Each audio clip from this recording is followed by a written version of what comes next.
ดีเพื่อนๆชาว YouTube ทุกคนพบกับสองของรัฐอีกแล้วมื้อนี้สิมาโซฝีมือการตำบักหุ่ง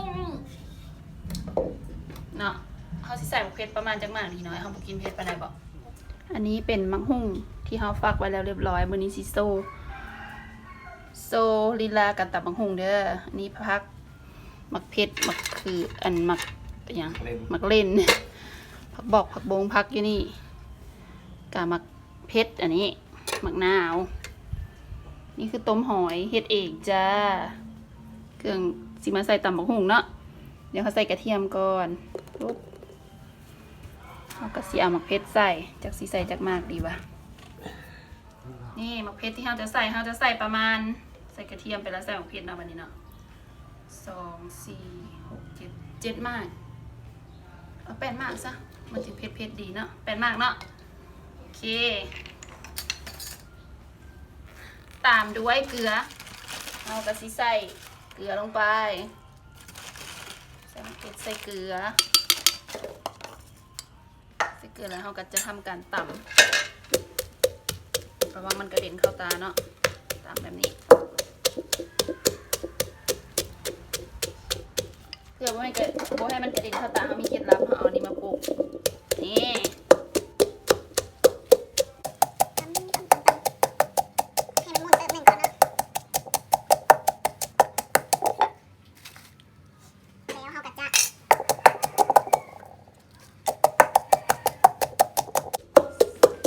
กะปินี้ใส่ประมาณนี้ก็ได้ใส่แล้วมันสีขมเนาะมันสีโบแซบ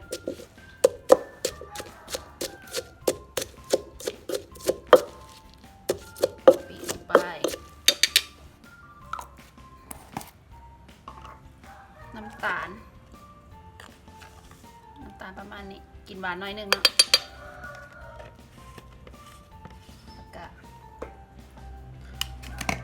แป้งนัวนี่อันนี้คือแป้งนัว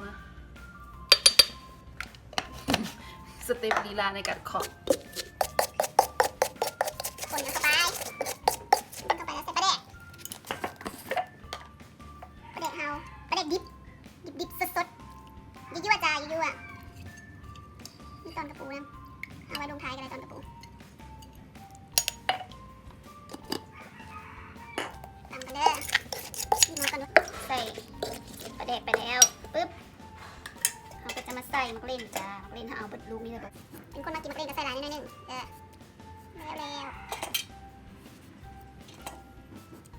ใส่มักเล่นแล้วกับมักนาวลงไปด้วยหุ่นห้า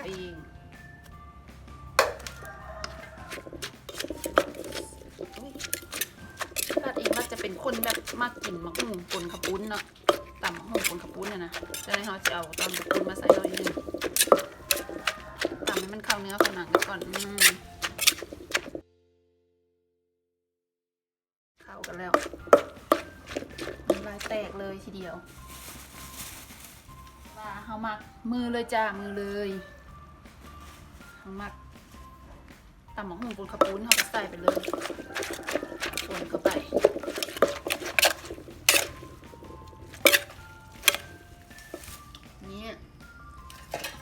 ใส่ผักน้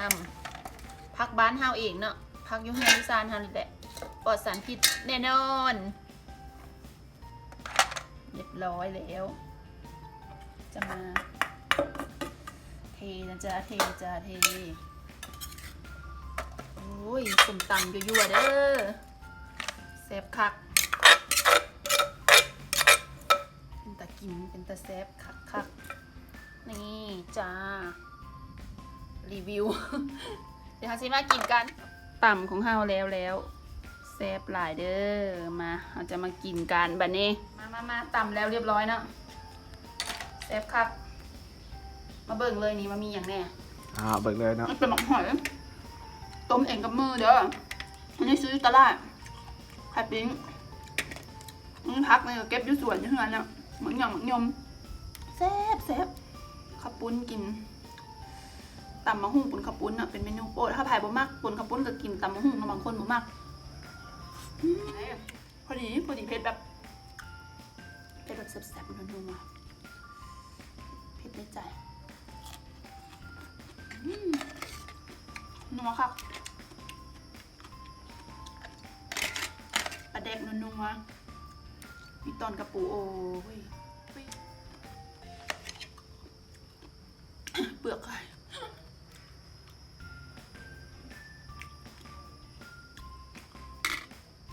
แซ่บหลายครับคักสุดเดี๋ยวสิเซิร์นตากล้องมากินน้ำกัน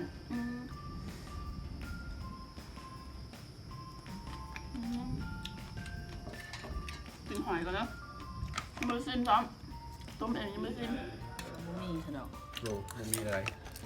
พวกที่สองจะเผ็ดเป็นพิเศษถ้าเป็นพิเศษเนาะแม่นบอตากล้องเนี่ยเอาให้เบิร์ดบ่เหลือแน่นอนเบิร์ดแบบนี้โอ้ปลาเหลือแต่กระปุ้นเลยยูลาเขาจะมากินต่ำแล้วเขาใส่ไม่ถูกคีบขึ้นมากินเนาะคีบแล้วก็ใส่มือนำใส่ไม่ถูกหรือว่าใส่มือกินต่ำไปแล้วเดี๋ยวเจ้าหน้าที่พาไปเบิ่งสวนที่ Amazing ขนาดเลยเดี๋ยวไปต่อกันที่สวนกินต่ำหงแล้วเดี๋ยวพาไปเบิ่งสวนเนาะ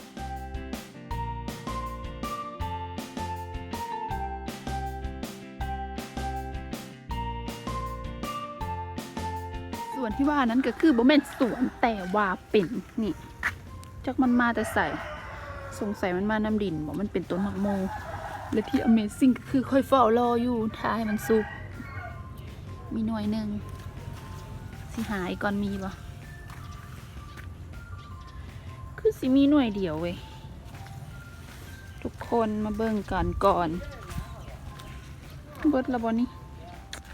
แต่หน่วยเดียวปะนี่เด้หน่วยที่สองมันลีอยู่นี่คักเดี๋ยวถ้ามันใหญ่เลยสิมาอัปเดตผ่าเอามันสีแดงบ่อุ้ยเป็นตะเพงอ่ะปกไว้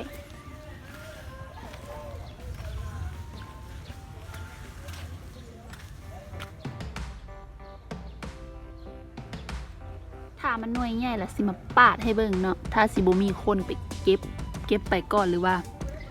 รถมีอย่างมาเหยียบทับมันแบนแตะก่อนสิมาอัปเดตใหม่นะจ๊ะ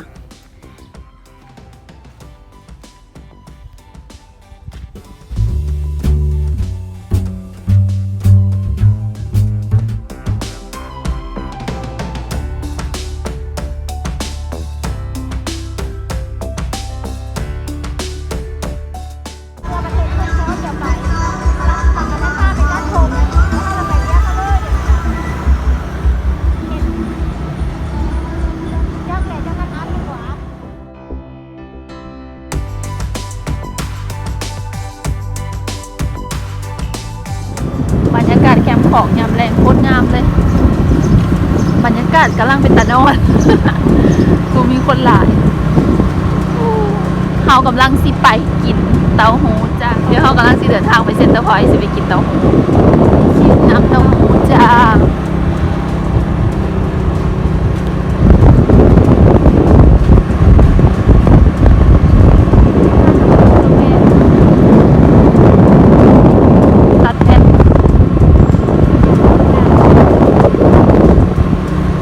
อย่างขนาดน่ะคุ้มเนาะ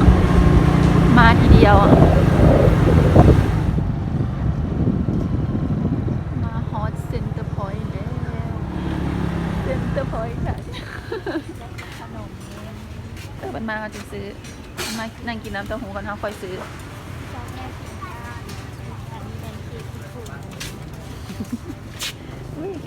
เคียมีปุ่น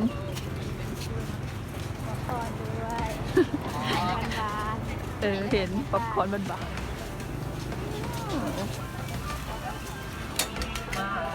ๆหากระซ่าหัวได้เลย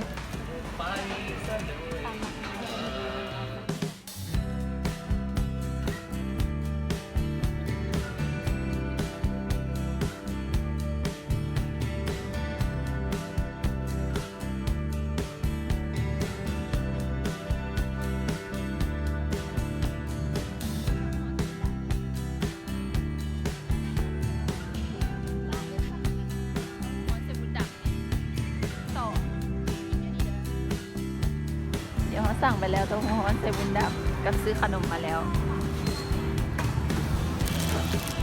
ขนมกินกับน้ำเต้าหู้ฮ้อนๆเซฮายซื้อหยัง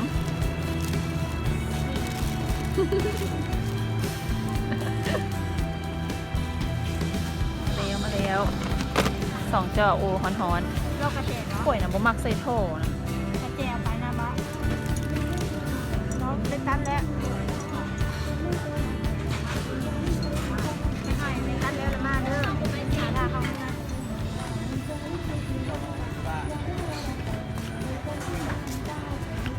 คนโบราณไปไหนวันนี้เพราะว่าฝนตกบนมือหาก็ใครแน่หาก็เซาตก ปกติจะมีวัยรุ่นมานั่งกินน้ำเต้าหู้เลยล่ะอันนี้หน่อยเดียว อันนี้ก็วัยรุ่นผู้หนึ่งวัยรุ่นสุดท้ายระยะสุดท้าย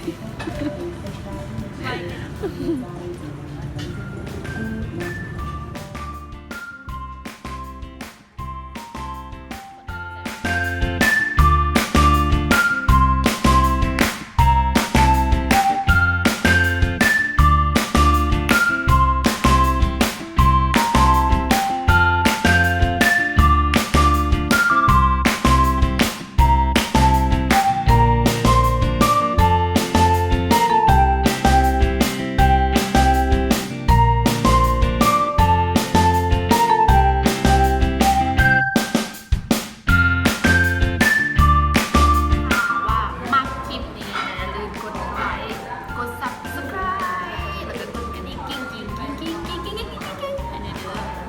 แล้วเจอกันใหม่วิดีโอหน้าบาย